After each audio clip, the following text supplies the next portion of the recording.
দিচ্ছি তাদের বেতন এই শিক্ষকদের বেতনের থেকেও বেশি।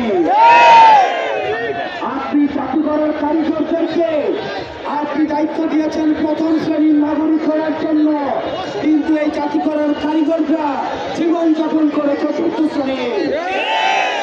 চতুর্থ শ্রেণীর জীবন যাপন করে কেউ প্রথম শ্রেণীর নাগরিক বানাইতে পারে না।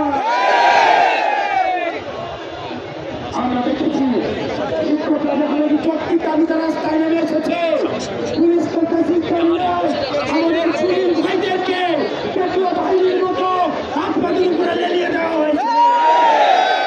সেই দিন থেকে এই বিহার আপনাদের শিক্ষকদের থাকার কোনো নৈতিক কোনো ভিত্তি নাই।